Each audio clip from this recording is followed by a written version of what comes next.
Hello, everyone. Welcome. My name is Adrienne Coteen, and I work in the Public Programs Department here at the Brooklyn Museum. I'm delighted to welcome you all here this evening. It's an honor to be partnering with Artadia to present this conversation between Miguel Lopez, who is a writer, researcher, and chief curator of San Jose, Costa Rica-based arts organization éTica, and our Catherine Morris, who is the Sackler Center senior curator in the Elizabeth A. Sackler Center for Feminist Art, all part of Artadia's multi-city series, Art and Dialogue. It's my pleasure to now introduce the executive director of Artadia, Carolyn Ramo.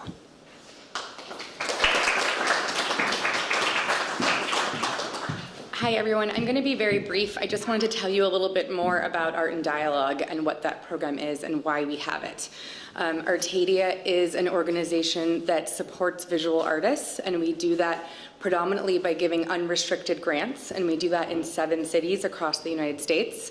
One of the feedback that we got from artists from a 2013 survey was that artists asked for direct dialogue with curators. So that's one of the things that we wanted to create with the Art and Dialogue program.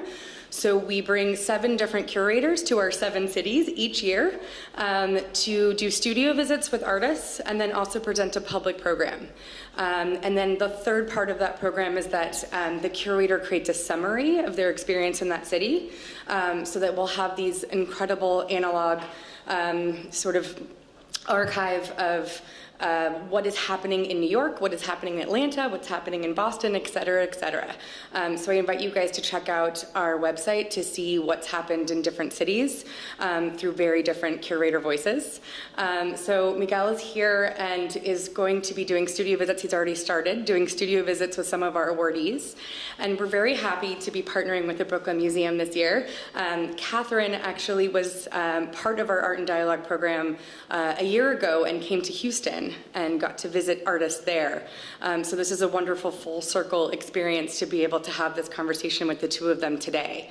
I also wanted to acknowledge Chubb, who's been an incredible support for the program tonight. And for bringing Miguel here, but also for artists all over the country. So thanks to Chubb, also to the NEA and Pollock Krasner, who support us nationally in that program. So I'm just going to turn it over to Miguel, and thank you both so much for participating, and to the Brooklyn Museum for being very valuable partners for us. So thanks for coming.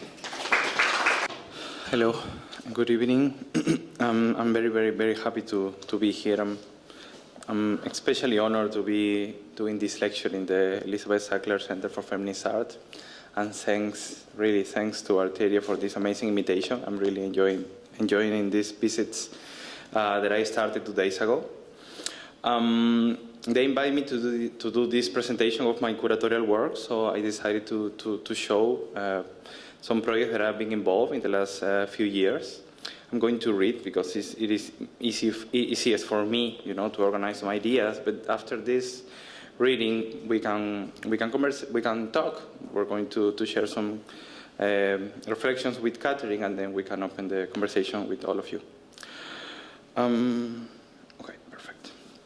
This presentation reflects some of my recent work, including projects with artists, archival initiatives, and curatorial research. In the first place, I will share some ideas related to the Museo Travesti del Perú, Transvestite Museum of Peru, founded by the late Peruvian philosopher, drag queen, and queer activist Giuseppe Campuzano in 2003-2004. Giuseppe was a close friend of mine, and we collaborate in different ways during the course of 10 years. He passed away in November 2013, and I have few images of the work we did together. I edited this book that collects his writings between 1998 and 2013. That includes fiction, some essays about trans human rights, also about this transvestite museum, about queering history, queering museum. I also presented his work. This is one of the forms that the Transvestite Museum took. This is the timeline that was presented in the Sao Paulo Biennale in 2014, or in Brussels the next year, that was in 2015. Meeting Giuseppe in 2004 changed my understanding of art history as a framework for passionate commitment and political engagement.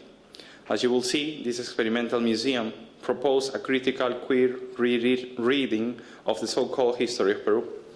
Secondly, I will comment a few curatorial projects developed in éTica, a visual arts organization based in Costa Rica, where I work as chief curator. I was appointed in March 2015, and since then I was working very actively in the reactivation of the editorial program, in the continuation of research efforts focused on women artists in Central America and the Caribbean, initiated by Virginia Perez-Raton, the founder of éTica, more than a decade ago, and to increase meaningful dialogues between our institution and the local community. History and performance, the Transvestite Museum. More than 20 years ago, Giuseppe Campuzano began to wonder about the lost ancestors of his joyful, cross-dressed body. This question was also a performance, and a portable revolution about to explode. Out of his silver bag, Campuzano took a series of writings, images, and objects that he has been accumulating since his childhood. This was the album of Becoming Transvestite. This collection of recycled fictions was the beginning of an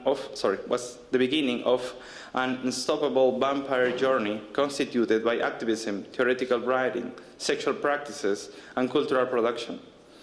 It was a vital journey on the road to subversion, with no prearranged plan or return ticket, and it would lead him to gather a collection of queer images and create the extraordinary archive, warehouse, and arsenal of disobedient bodies that he called Museo Travesti del Perú, Transvestite Museum of Peru.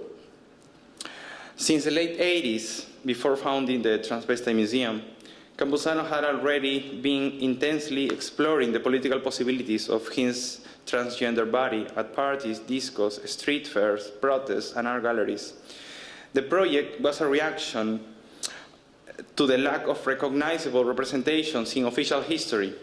It was precisely his personal questioning of the public role of the drag queen in the context of Fujimori dictatorship in Peru during the 90s that brought Campuzano to initiate this visual, historical, and philosophical archaeology of cross-dressing origins.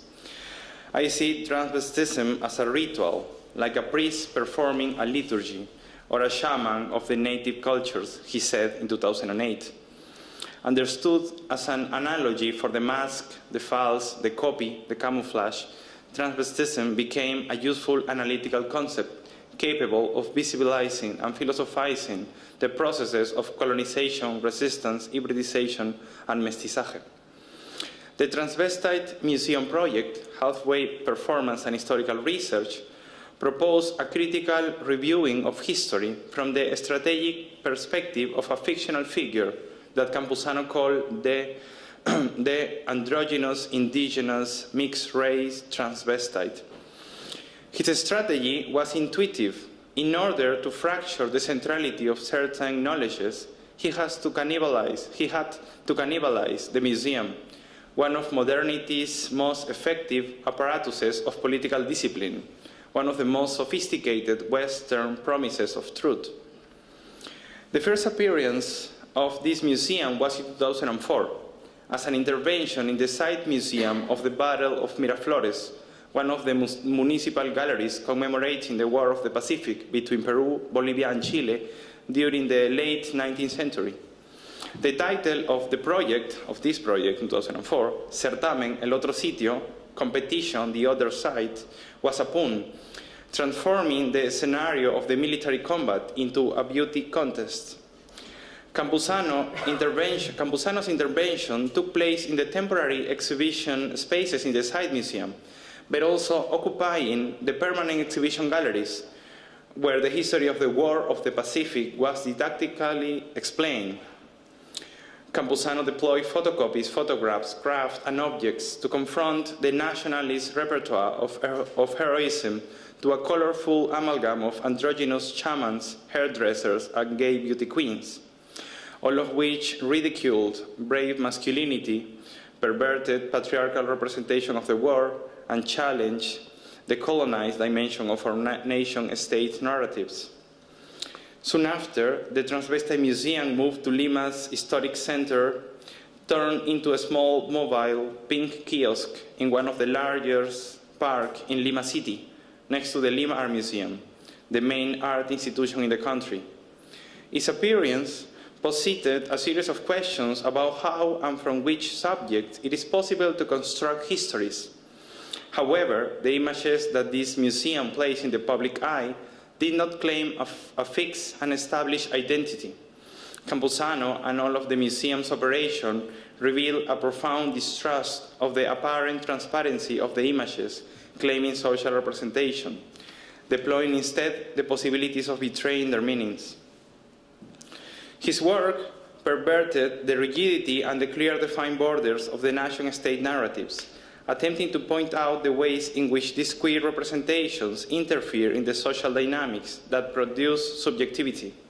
In this sense, the Transvestite Museum can be thought of as a large archive of performative practices that defies the sides of traditional analysis of oppression, by taking the transvestite body as locus of enunciation, a false prosthetic body whose nature is uncertainty, as Campuzano said. Among several others, the Transvestite Museum posed two important questions. First, how to write the history of subjects who have been continuously erased from history? And secondly, what kind of knowledge do the queer bodies produce? Let's take a look to the transversal readings proposed by the Transvestite Museum. For instance, in the form of a micro-cartography based on the concept of pluma, which means feather in English, based also, like pluma, it is like a term that in Spanish is also used to refer in a despective way to queer and homosexuals. For instance, in the, I said that, which connected, this pluma microcartography, which connected the Grand Imperial Gown of Manco Cápac, the first leader of the Inca Empire in the 13th century. This is a drawing made by indigenous Felipe Juan Pomada Yala, with the representation of winged creatures carved in stone from Chavin culture. This is a culture developed in between 900 and 200 years before the Common Era, with the 8th century colonial paintings of arquebusier angels of the Cusco school, a movement that appropriated colonial Catholic iconography to represent warriors draped in glamorous clothing, and also linked to the costumes of showgirls and drag queens. This is a performance he organized in 2008 when he invited different people to perform these characters of this feather section. So you see them, all alive and performing. Or in the set, the images that Campuzano called mestizaje, which wove together representations that provide an account of ethnic and sexual migrations, such as the transvestite singer from a Chinese opera in Lima in 1870, with the images of black queer portrayed by painters from the Pacific Scientific Commission expeditions of the 19th century, or with the tapadas limeñas, women with their faces veiled, of 19th century, presences that prove ambivalent and therefore subversive for gender identification. And here you have Campuzano dressed as a tapada. This is the way, he brings these characters into present, because, his main objective with this is like reclaiming agency and also like offering these figures and these experiences and these images to current social struggles. In the section called Epic, various images of the nation's heroes, left-wing figures, and political leaders are depicted cross-dressed. Las Tupac, from 2001, a series of silkscreen prints by the artist and queer activist Javier Vargas Sotomayor, shows the 18th century indigenous independence leader Tupac Amaru wearing makeup in the guise of different female icons, from Marilyn Monroe to Peruvian folk singer Dina Paucar. In a series of silkscreen produced in the late 80s by the anarchist communist collective Taller NN Workshop, various iconic leftist figures appear in glamorous makeup, including Mao Zedong wearing lipstick, and the founder of the Peruvian Socialist Party, here on the left, José Carlos Mariátegui, who is depicted as an androgynous David Bowie lookalike. In another group of images under the title of choreography, Campuzano collects objects and representation of indigenous dances, such as masks from La Diablada, the dance of the devils, and traditional Andean, and other traditional dancing Andes that include cross-dressing. Taking control of history. Campuzano has also examined the forms of local religiosity through performances and photos. For example, in 2007, he cross-dressed as the Virgin of the Huacas, or Mater Dolorosa, on a cliff by a beach in Lima. Campuzano remained stationary, performing an inaction, as he called it. These queer forms of theatricalizing power and resignifying religious morality call up a wide repertoire of visual disobediences in Latin America over recent decades.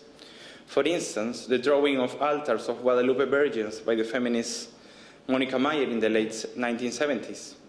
Naum Senil's homoerotic self-portrait inspired by popular Mexican religious iconography. Posters and stickers with prayers for the right to abortion distributed by the feminist collective Mujeres Públicas in Argentina. And the sadomasochistic stagings of religious martyrdom by Chaclacayo group during the 1980s in Peru, among various others. Campuzano also theatricalized the characters that appear in his transvestite museum, from the pre-Columbian ceramic portraits. Like in this case, he's actually like he painted himself as a pre-Columbian ceramic object, apocryphal saint or mask from Andean dances, like in this case, and a number of various other characters. These invocations were marked by the desire to invent and multiply queer bodies. To follow a critical, and this is also one of the performances with most of the character of the Transvestite Museum, all together dancing, this kind of orgiastic ritual that was in 2008 in Lima. To follow a critical formulation by writer and activist Greg Bordovitz, these restagings of non-normative bodies represented, and I'm quoting here, an act of taking control of history by becoming its subject through repetition.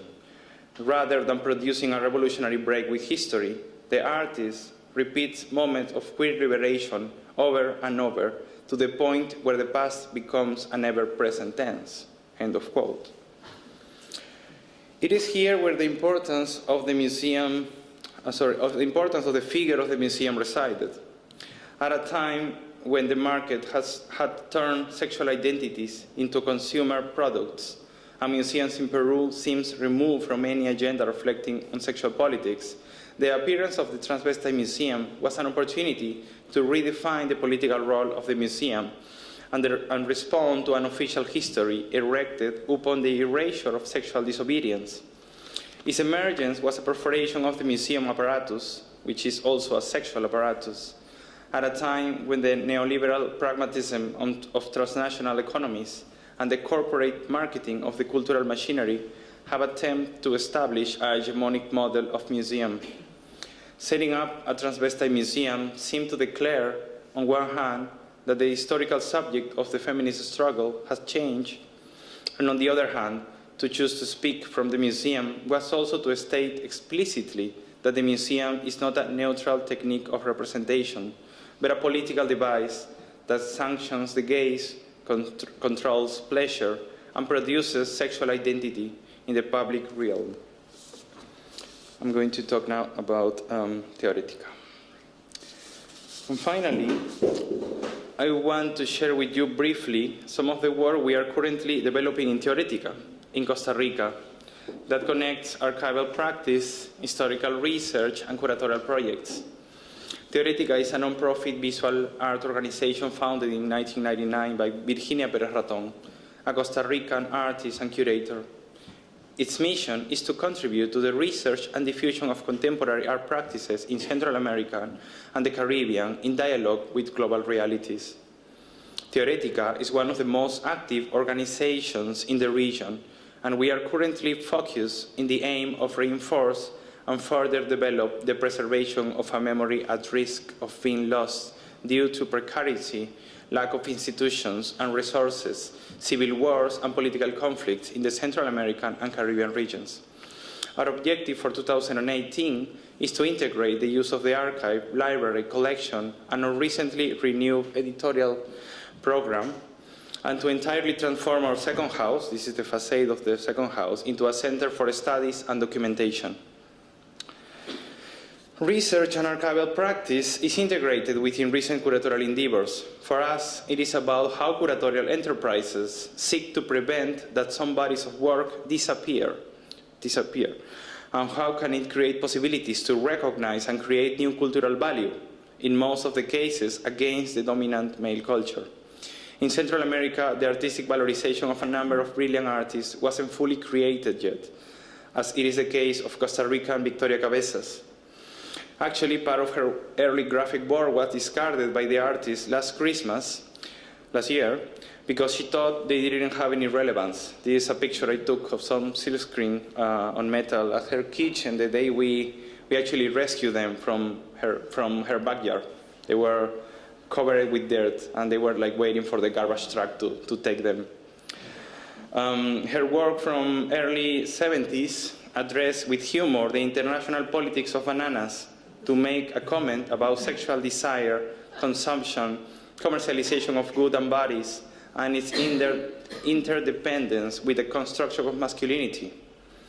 Cabezas started this series when she was studying at the Florida University, United States, during the 1972 and 1973. Her point of departure were the Banana Wars, also known as the American Caribbean Wars, which were a series of occupation and military intervention in Central America and the Caribbean caused or influenced by the United States to protect its commercial interests in countries such as Panama, Honduras, Nicaragua, Haiti, or Dominican Republic. The artist proposes a parody and critique of the masculine spaces of the plantation and factory work, combining them with a humoristic hyperbole about how Latin American has figured in US culture as an exotic other.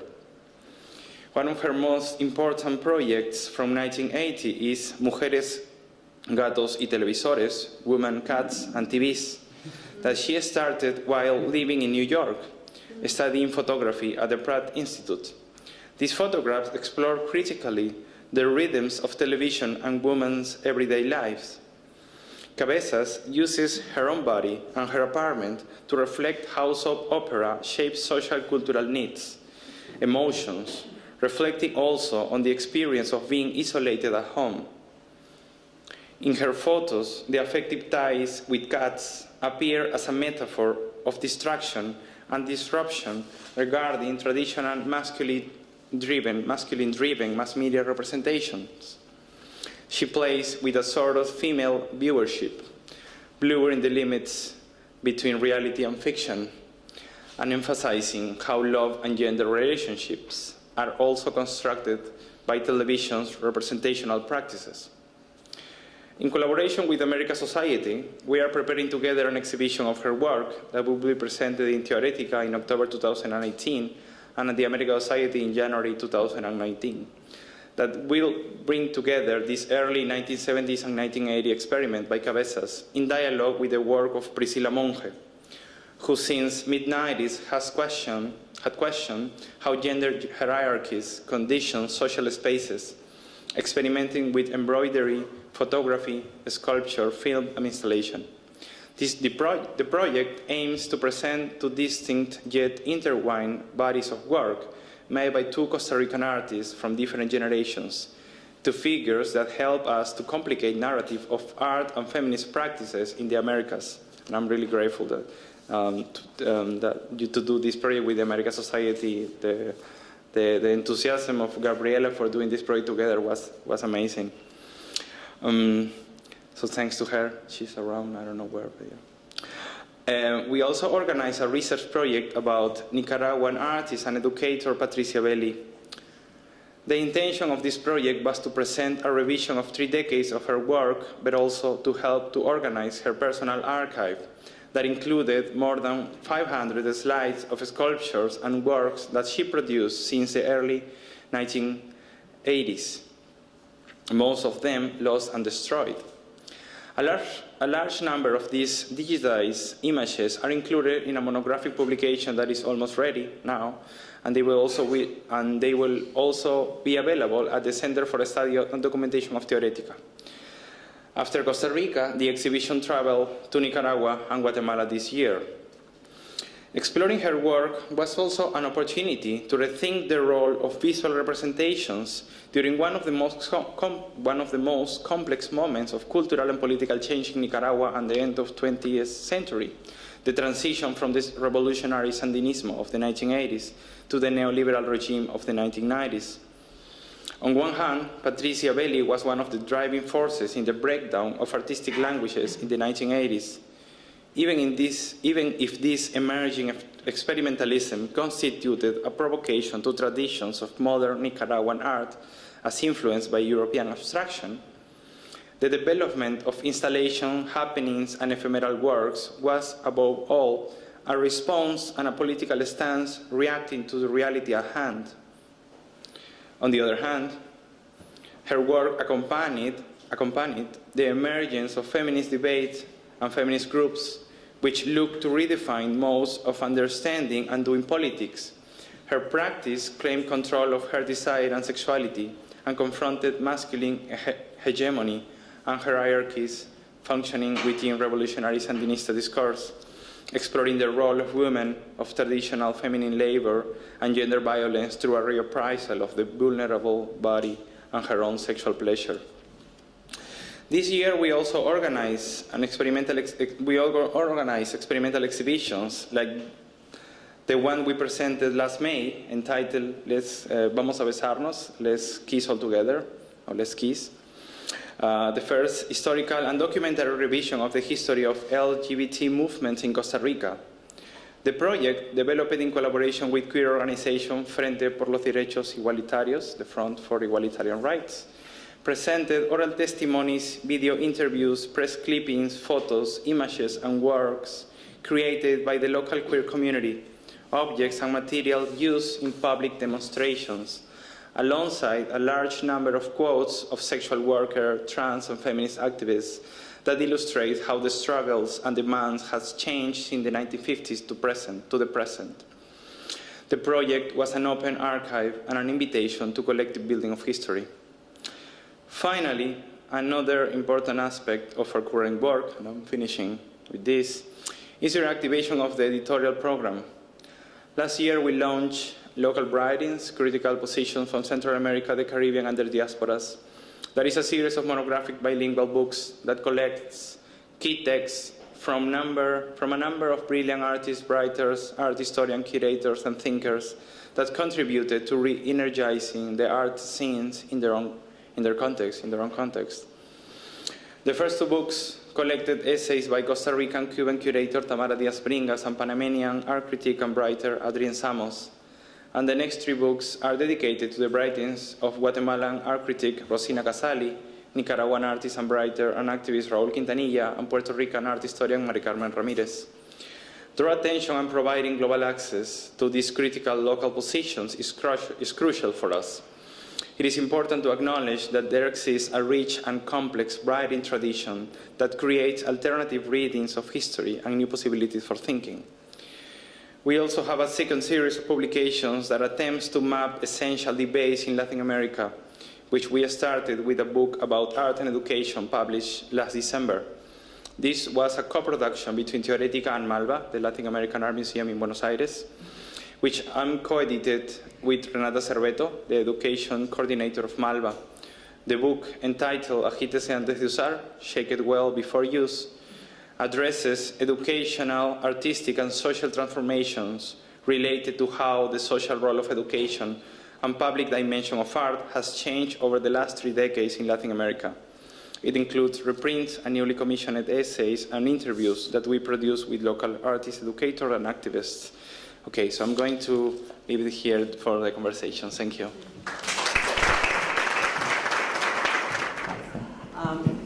Morris. I'm the Sackler Senior Curator here at the Elizabeth A. Sackler Center for Feminist Art, and I'd like to thank Carolyn and everybody from Artadia for arranging this evening. It's a wonderful opportunity for me to have a conversation with Miguel, whose work I admire enormously and functions really interestingly in relationship to some of the things we're doing here and maybe some of the things we aren't doing here. So I would love to hear your thoughts maybe on some of the ways we might be more radical. And also thank you to Chubb for helping arrange this evening and making this possible. Maybe I'll just start with a little bit of context here, because I think it's important for us to have a conversation about what I think many of us are interested in as curators these days. I also just have to say that it's a real thrill to be able to have a conversation with the curator, so I have so many questions. So stop me when it's time. The Sackler Center for Feminist Art has been housed in the Brooklyn Museum for 10 years. We are in the process right now of ending the celebration of our 10th anniversary. And in thinking about what that meant, and in fact I talked about this in Houston when I was there with Artadia, one of the things that has been really important for me as the curator here for the last 8.5 years has been to really forefront the fact that the Brooklyn Museum, a historical, authoritarian, complex place that is built on a model that believes that somehow it's possible to collect history, all of history. I mean, the kind of hubris of the idea to us now is on the one hand shocking, but I also have to say that it is what brought me to museums as a child. It is what made me love museums, and walking through them was seeing historical objects and having this experience of being in a place that was not like any place I had ever been before. At the same time, being the curator of the Sackler Center made me feel it was imperative that my responsibility, my job, is to make people understand that this place here makes everything else outside these walls in this museum look different. If you are looking at art in 2017, my opinion is you have been impacted by feminism. The way you look at objects, the way you understand them, the way you think about them has been directly impacted by one of the most important social, political, cultural movements of the 20th century. And what does that mean? That's my job, to talk about what that means. And what it really means for me right now is to think about how feminism needs to exist in the future. How long does a place like the Sackler Center need to exist? I thought that was a really interesting question until the last election, and now I don't think it's such an interesting question. I think it's a known quantity, but I still think it's a valuable thing to talk about. So Miguel's work and the museum, the Transvestite Museum of Peru in particular, is a very radical idea driven by an artist. I find that artists usually are able to drive radical ideas more than curators, so it's always good to get behind one of them. But if I think of the Sackler Center as changing everything else in this museum, I mean, your project is beyond that even. Your project is infiltrates institutions in a much more direct way. And I wonder if you could tell us a little bit about that, about how you see the impact of an idea like the subversion of all of the norms that museums house by the simple act of inviting in a story that's not told there, right? How that makes everything different. Okay. Yeah, that's a very good question. Maybe infiltration is a good word. I mean, I collaborate with museums, and I feel that it is imperative to work in a museum, because I really believe that the role of the museum is to contribute to create a public sphere, a critical public sphere. You know, and also to put on the table like hypotheses about the future. I mean, that's the role of the museum, to imagine beyond the present moment, and even to give shape to those crazy ideas. And there are many ways to do that. One way is to create this amazing space in where we are now, which is unbelievable. I totally admire what you do. And another way is to build a collection, for example, you know, and I don't work in a museum as a curator, but in the case of the Lima Art Museum in Peru, where I'm born, I'm one of the persons who is in charge of building the contemporary art collection. So, you know, like trying to focus on that, I'm thinking all the time, how can we, you know, like intervene in the narratives, integrating materials that otherwise, you know, like it will be invisible. And it's quite tough because there is no enough like cultural value created around women artists in Peru, in Latin America in general. So it's when, for example, I have to argue about the importance of incorporating this material, or this another. Giuseppe, we bought this one of his projects last year, but it was actually after his death, you know, and he was working actively for 10 years. So, you know, like the arguments are like, we don't know who is this artist, or there is no writings about this other artist, we just, you know, like, so it's quite tough, but at the same time it is important. And I was thinking that we are creating like a reservoir, you know, of future narratives. Maybe, I don't know, how fast or how easy is that when you are building a collection like this could have an impact on the narratives, but it's like a process, you know. And I'm also thinking about the relationship between museum and democracy, you know. And I think I'm totally intertwined. I mean, if we, and I'm saying this in Peru all the time. I mean, if we enter in an exhibition space in a museum or whatever, and we don't see any work by black artists, for example, you know. I mean, it's like what is the subjectivity that is being created, you know, in that process? What does it mean for a black person to see that is totally absent, that he doesn't exist? And that's what happened with Giuseppe. Giuseppe couldn't find any representation in a museum that talks about being a drag queen, to being a transvestite. So he actually had to create his own representational apparatuses to narrate what has been historically erased. So yes, I mean, we have a role. I mean, the people that have the chance to intervene in the decision-taking process, you know, about how a particular collection is being built, how a particular narrative is being created in an institution, has a responsibility, has an ethical responsibility to actually create like to contribute to that critical public sphere. You know? Yeah. I was having a conversation today with a curator of American art here, and we were talking about the narratives that are embedded in institutions like this, the things that we don't see because they are considered the baseline of what's normal. So we, in institutions like this, have often been in a position where we're asking people who are not that norm to define themselves for us. So every person who's not white, heterosexual, and male has to be described as what they are that's different than that, always. And so today we were having a conversation. So what if we went through this entire museum and we rewrote every single wall label so that it said straight white man on every wall label? That would decenter this assumption of who's telling the story. And I can't imagine that's going to happen, but I think it's something that's really important and interesting for curators to have conversations about, because that's one of the ways you can start to point towards the assumptions that many of us, not all of us, but many of us live within, and how we don't even see them. And that's what's the common conversation now, right, is that white is not seen, and it is not described, and it's not pointed to.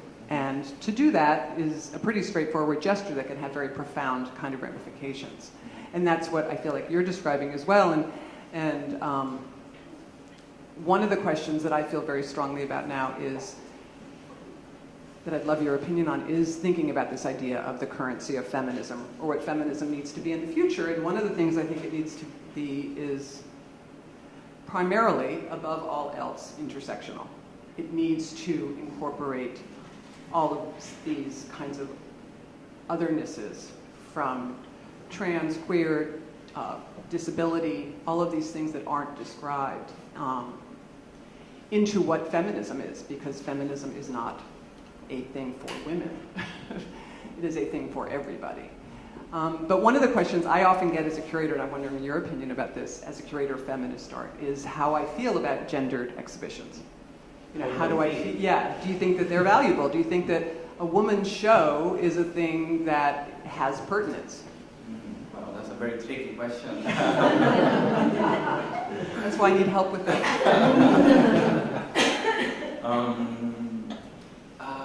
I mean, I understand the arguments against this kind of gender exhibitions, and also the idea that organizing an exhibition about women could be essentialist at some point.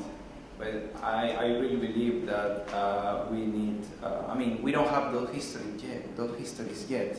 So we actually need to create, I don't know, some kind of strategic gestures to put this thing on the table, to create a public discussion about it. Because what an exhibition should do is not exactly to actually reflect the truth or anything like that. This is to pointing out something and to saying this is extremely important and urgent and so necessary and relevant to discuss right now. And that's the role of any exhibition. I think that in that sense, you know, that having an exhibition about gender, and I myself organized a few of them, you know, like focusing on gender, but in dialogue with other stuff, you know, like thinking about language, for example. My first exhibition in TEOR éTica was Read My Lips, Leimi Clavius, and it was actually taken from the Artadia posters. And it was an exhibition that put in dialogue activist materials and also artistic products and objects and works, and was thinking what is the role of language in these processes. And we also organized intervention in public space, and it was with the idea of pushing something, and actually the press react to that, some people react to that.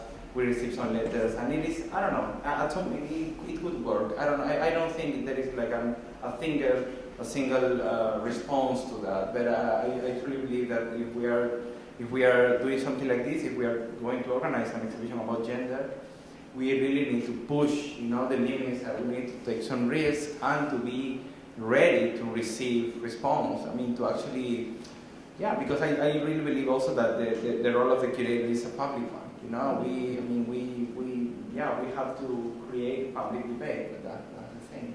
And I know that I didn't answer your question. I'm like, you know. Sorry. You did. I mean, I think the answer is they're necessary if it's within the right context and if it's done the right way. Yeah. I always say that, you know, I'm not so interested in doing shows that sort of are about bringing out the ladies. But it's also, yeah, but I'm thinking also that, for example, when Cecilia Fajardo Gil and Andrea Junta were organizing Radical Women, a lot of like opinions that said that doing an exhibition about women is outdated or whatever actually came from men. So, you know, it's quite revealing. Yeah. You know, when you see this kind of reaction, and you can feel, you know, you can. Yeah. So Miguel and I met when we were invited to participate in a discussion about an exhibition that's up now at the Hammer in LA called Radical Women Latin America. It's part of the PST2 series of exhibitions that are up currently. It's an exhibition that we'll be bringing here to the Sackler Center next spring, which we're very excited about. And so yes, the conversation came up there because this is a show that is all women artists. And And obviously, I think it's valid. We're bringing the show. There's a lot to it. But I also think it's an interesting question and one that needs to be applied to any exhibition you're thinking about so that you can answer that question. And it may have an impact on whether you decide to do that show or not. The other thing that you said that I think is so true is that museums are sites for political action now in a way that I think they have ebbed and flowed in relationship to over the years. I think many of us in the art world have seen in the past 6 or 8 months, even longer, museum has become a site for protest, for demands, for the public wanting to have a say and a position in relationship to what curators do. And I think that's extremely interesting because I think it means that people are seeing museums as valuable sites for cultural conversations that have very strong political implications. And so, right, it is our responsibility to be ready to have those conversations, though sometimes they surprise us. But so your project with the Transvestite Museum of Peru is kind of an extraordinary project, and I wonder if you could tell us a little bit about its reception within the culture of Peru at the time and how that was received or criticized or was threatening to people or not. Well, the project was created by Giuseppe Capusano in 2003, 2004, and I accompanied him, as a friend, as an artist at that moment because I was studying art, and also after that as a curator and writer. We were discussing a lot of stuff during the process, and we were so close and exchanging ideas.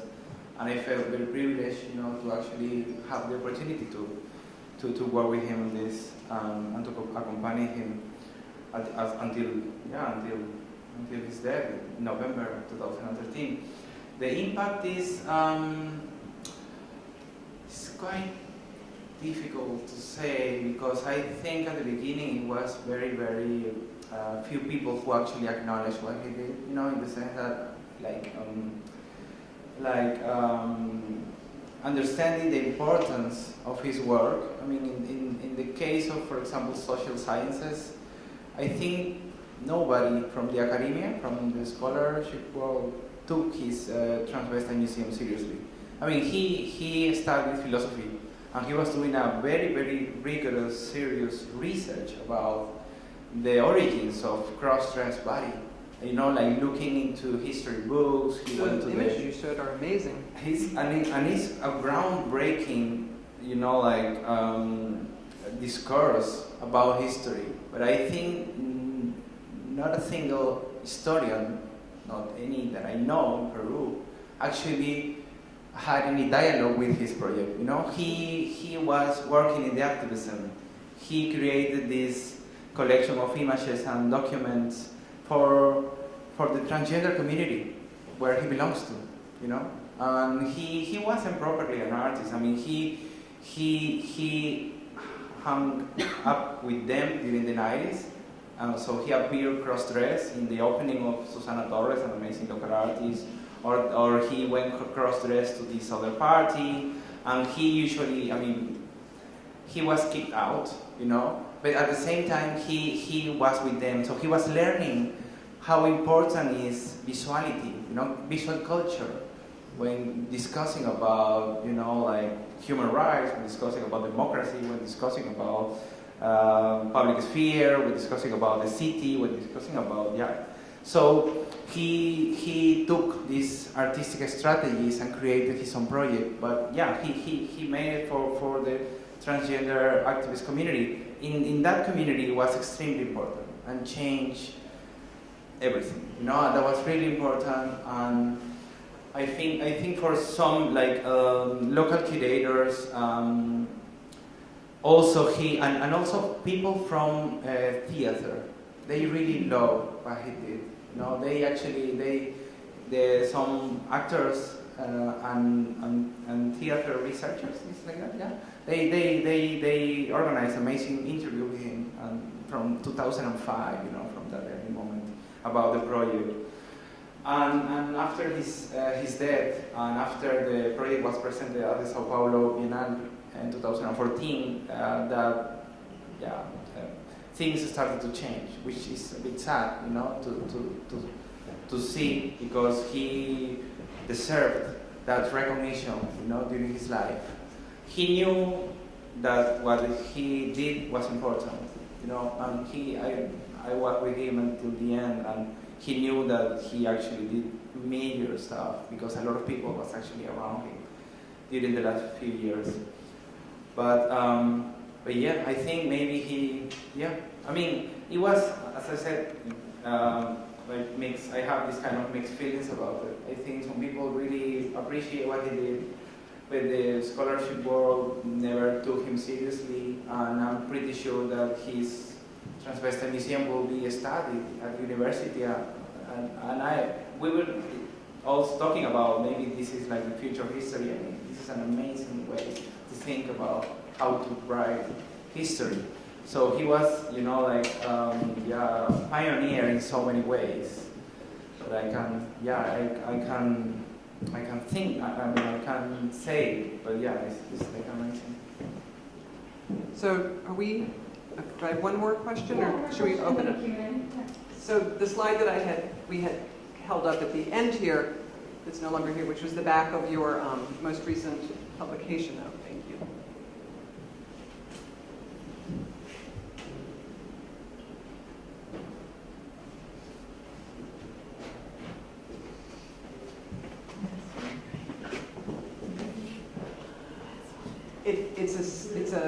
It's a different conversation, but a quick question. And what I love about you're showing the back of your book is you list all the participants, artists, contributors, and your name is just in the list alphabetically, which most curators would never do.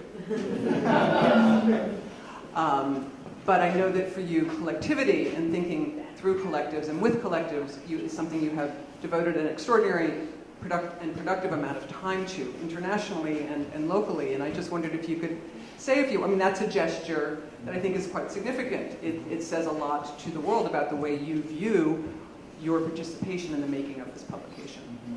And I just wondered if you could say a few words about how you see your work as within collective contexts, kind of informing your work at large. Well, I've been part of collective since I was a student. I was part curatorial collectives and.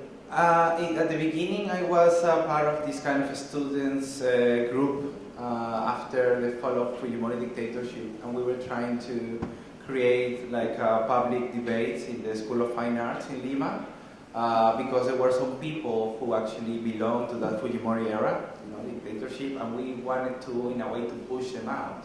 So we wanted also to discuss about politics at the School of Fine Arts, and so I collaborated with local students from various schools to create this kind of Congress of Art. And that was an amazing experience, and after that was probably in 2002, I had like 19 years. And after that, I've been part of different collectives. I was part of a group that published a students' magazine. So that was also an amazing experience. I was part of another collective called La Culpable. It's a run artist run space in Lima, and also we were a collective, like an assembly. And after that, for me, collective thinking is extremely important. And also my experiences doing like collective exhibitions, like as Curator collective, was also extremely important. I'm part of a group of researchers that curated an exhibition called Perder la Forma Humana, Losing the Human Form, and we presented like an overview of the 1980s.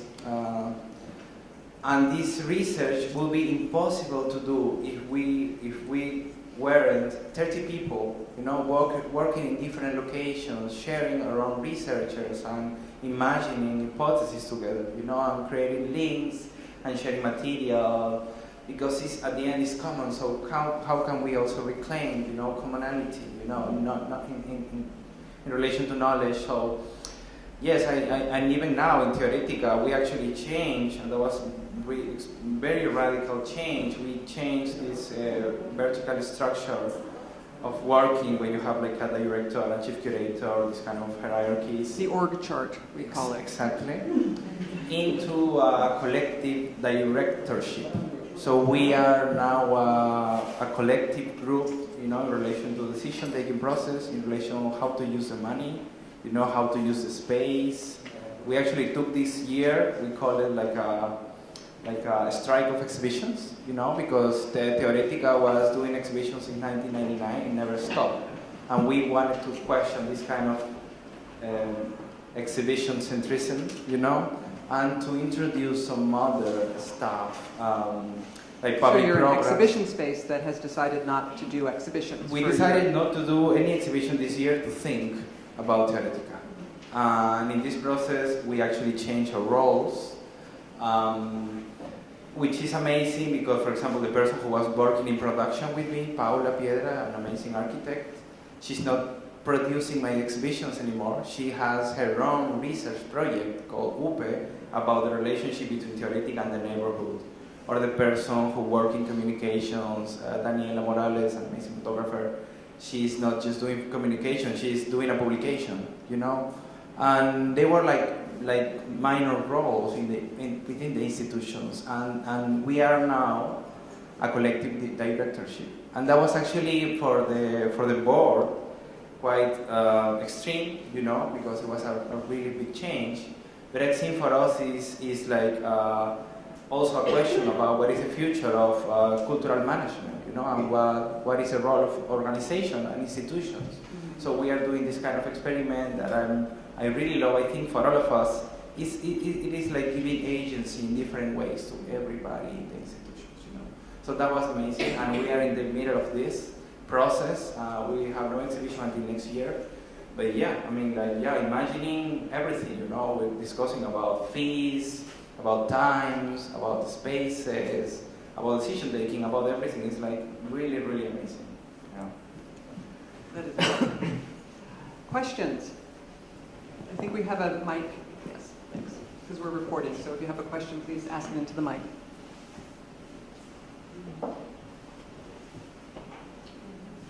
I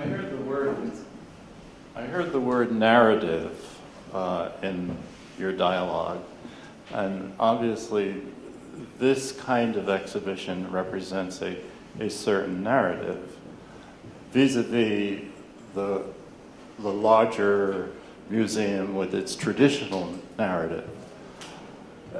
How do you feel the dialogue is going between the larger narrative and the unique narrative that you have in an exhibition like this? It's a question for you. I think there's a way in which it feels to me right now that focusing on counter-narratives, focusing on individual stories, focusing on what I think of often as historical footnotes as opposed to big meta kind of framing, actually brings in more people and in a sort of counterintuitive way opens up history to people in a very different way. It's one of the things that I think feminism has done, for instance, is a very well-known phrase in 70s feminism, the personal is political. If you find a way to enter into a conversation about politics that includes personal context, people respond to it very differently. And that's not traditionally the way Western histories have been written. So in my experience, finding those stories have been incredibly rewarding for the public as well as for me as a curator. You have thoughts? I'm just thinking that the unique narrative has an influence on the larger narrative, but the larger narrative is going to have to change itself and see itself in a different way. Exactly. Yeah, and I think also has impact in the people who work here, and that's really important. How these kind of narratives not only, like change the other spaces, the other galleries or whatever, but how can this narrative transform us, and how can we address how can we have a new vocabulary, to imagine the institution in itself, but also how to think about our own relationships, human relationships, our priorities, or You language. use a word that I find very interesting in relationship to what you do, which is not a word you hear a lot in museums, and that's happiness. Not a term that gets used a lot in curatorial context, but it's something that you talk about, and I think it's very radical. Miguel, this is a question for Miguel. Miguel, what is the connection between Campuzano and Pablo Lemebel in Las Yeguas del Apocalipsis in Chile? Because there, I see a connection, but I don't know how, if he was a model dictating his practice, or what kind of connection they had. It was a connection of admiration they met at some point, but since the 90s, Giuseppe Campuzano read his writings, Lemebel's writings. And I remember because Giuseppe gave me a couple of his books unknown, and the first time I heard about Pedro Lemebel was through him, That was probably 2004, or less 2005. And he admired deeply the work of Yeguas del Apocalipsis. Even in Peru, it was quite difficult, to access to that information because there is no books about Yeguas del Apocalipsis yet. But he was pretty much aware about what they did in the 80s. And it was so important that or probably his last performance, Las Dos Fridas, Two Fridas, Giuseppe and Germain, a very good friend of Giuseppe, they it was like a scenification of the tableau vivant made by Pedro Lemebel and Francisco Casas in late 80s. It was Las Dos Fridas again. But at that moment, Giuseppe had, what is the name of this in English? It's like sclerosis. Sclerotic, right? So he couldn't move. So it was really touching because it's a pity I don't have an image because it's so strong, the image. They created like they were connected, Giuseppe and Germain Machuca. It was, as I said, his the last performance alive, and they were connected through vasos como de clínica, ayúdame, ¿cómo se dice? Como esos, like, clinical... for the transfusion, for medical tools, yeah. He had scoliosis. And he couldn't move. He was in a wheelchair, That was like multiple sclerosis, lateral sclerosis, and that was like 6 months before his departure. And he couldn't move. He was connected with this medical tube, like a transfusion, and they have their faces. Half of them they were like with makeup, and it was also another call to a very important radical theater group in the 1980s, Theater del Sol. They were HIV activists. And they did an amazing theater performances, and there is no research about Teatro del Sol either. And so Giuseppe Campuzano did this kind of homage, his last performance to like Yeguas del Apocalipsis, Pedro Lemebel and Francisco Casas, talking about AIDS, talking about visibility, talking about blood, talking about and also about the history of representations, like invoking freedom, like non-normative. Body, disabled. So. Disability. Yes, exactly. So.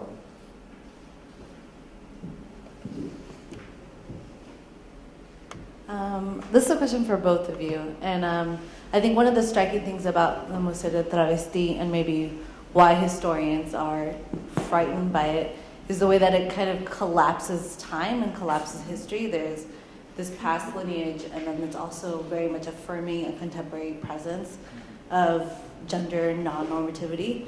And thinking about this call to the museum as a political active place, especially now, I'm wondering what the role of queerness and trans identity and radicality, really like beyond like a neoliberal conception of politics. I think, We Wanted a Revolution was a tremendous show, and I think it also places radicalism as like a historical term. I feel like radical has become this historical term so that it's non-threatening and it sort of doesn't have the resonance of like radical is still very active. There's a radical presence now. And like, what would it mean to have like a queer center, a queer and trans collective center in a museum space? Like, what would it take for that to exist? Not to say that that is distinct from a feminist center, but I think it does a particular thing, and I wanted to open that up. A very open-ended, not really a question, but a prompt, maybe. It's a very difficult question. Maybe you can answer first. Well, I can say that one of the things that many people asked us about, We Wanted a Revolution, which is an exhibition that just closed here, that is now in California at the California African American Museum. The exhibition was called We Wanted a Revolution, Black Radical Women, 1965 to 1985. The word feminism doesn't appear in the title, but the word radical does. And it was in the past tense. And many people did suggest to us that the title should be in the present tense, and there certainly was a very good argument for that. Ultimately, we decided this is absolutely a historical show, so we wanted to make that point as well. Because I think linking historical radicality with current radicality is very important. And hopefully that's something we will continue to do. The other thing that I think is important about exhibitions like that is that they are not definitive. They may be a first, or a first, not the first. So hopefully hopefully what they are is a generative force for further conversations and for further exhibitions. But that tense issue is for sure something that came up a lot, and something that Rijeko Hockley, my co-curator, and I talked about quite a bit. And ultimately it felt like it worked for this show. I love the idea of thinking about, there are identity-based museums, several hugely important ones in the city. Being inside an institution, like the Sackler Center is sort of unusual. I think that the radicality of the Transvestite Museum of Peru is partly radical because of its temporality, which is different than this temporality, and the fact that it could exist as a pop-up in a public space, or as well as in an institutional space, where people sort of understand automatically or they have some idea about what they're supposed to expect here. So that's a very different gesture, which I think is also very important, but we need multiple gestures. Absolutely, yeah. I mean, the reason why it's difficult for me to answer is because I think in some countries in Latin America, the tradition of the museum is quite different, than the United States. And Giuseppe and I discussed a lot about what it would mean to have like a feminist museum or a queer museum. And when he was very sick, we also discussed what to do with his legacy, with his archive, with his work, with his materials, with his makeup, with everything. And it is a bit sad also to understand that, if there is no chance, for example, to organize something like that in a public museum, because the idea of a public museum in Peru, at least, it doesn't exist, It will be impossible to have a discussion about queer issues in a public museum in Peru, because it will be censored immediately.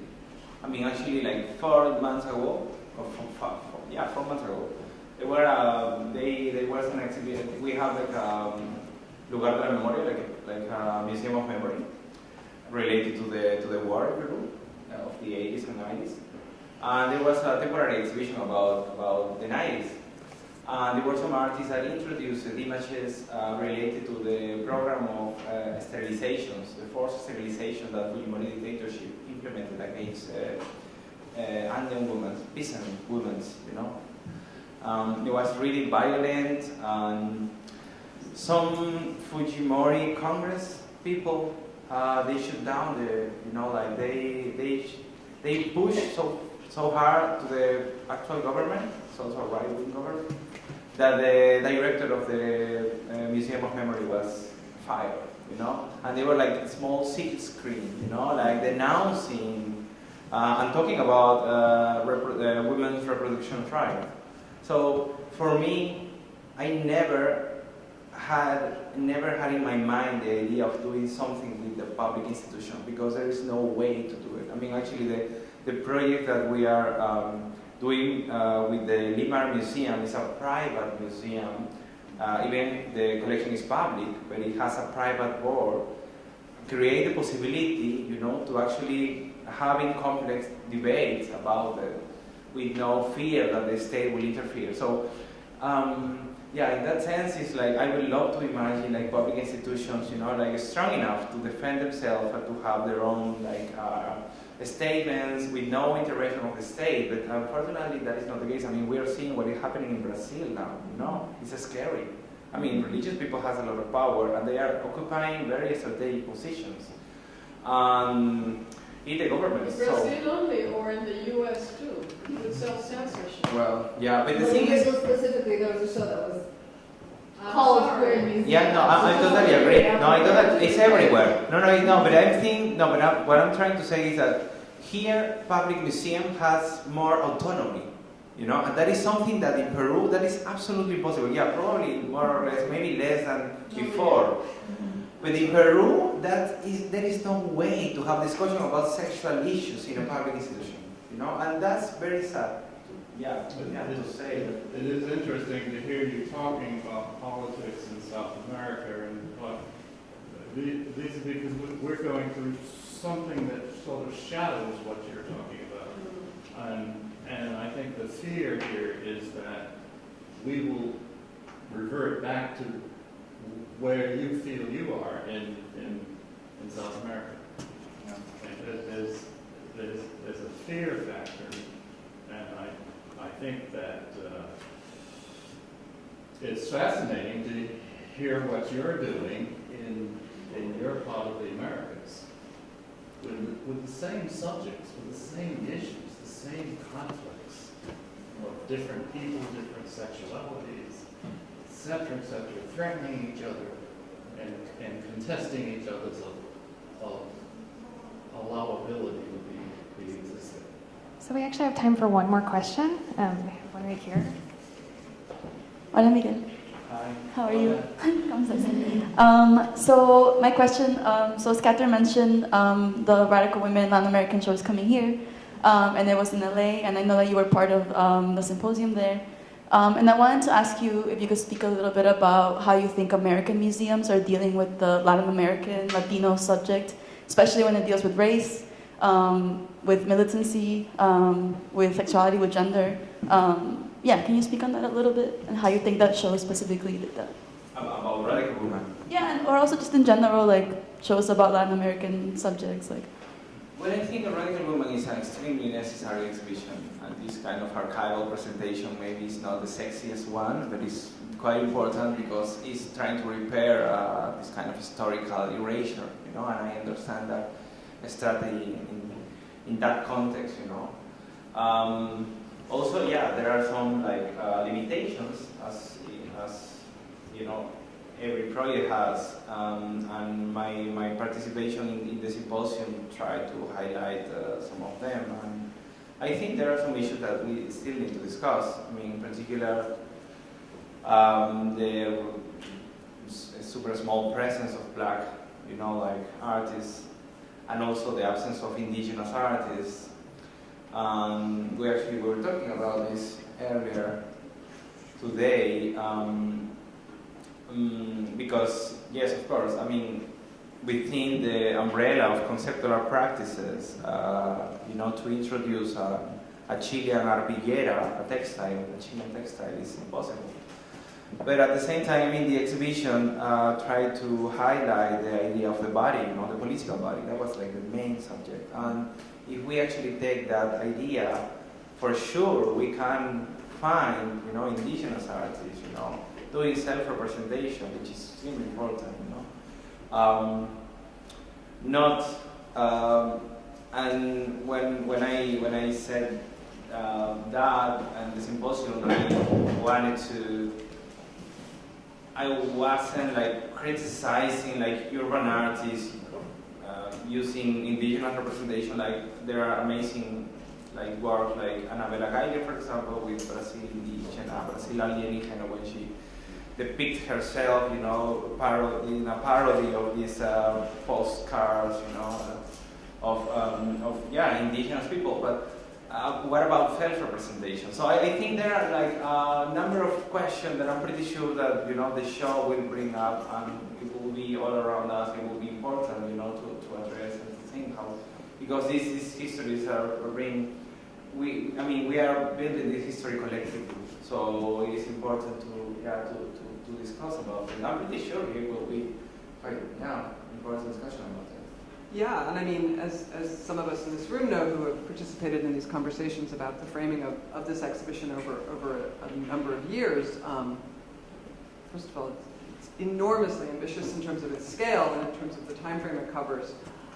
But then, yes, you start to get into the issues about when we had a conversation a couple of years ago about the presence of Latinx people, artists, and the issue of the Caribbean and the other sort of central, it becomes, there are lots of questions. And for us, bringing the exhibition to New York, which is the only other US venue for the exhibition, we also felt it was very important to think about how to frame the show here with the different diaspora communities that are active and have participated in this politics in this time frame in New York, which is different than it is in LA. So that's where we've been trying to think about how we need to talk about this show here, for example. But as Miguel's saying, and as I was saying about the We Wanted a Revolution show, for instance, this is a collective history that we're writing, and an exhibition is part of a collective history. It's not a definitive statement. It is an opening up of a conversation for other curators to do more work and to build upon. There are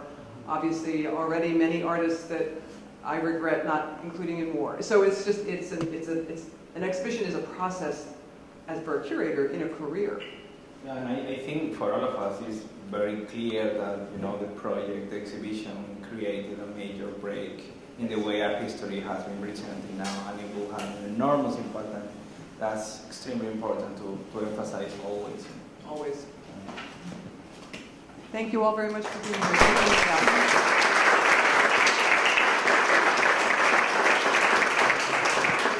Matt, is this one on?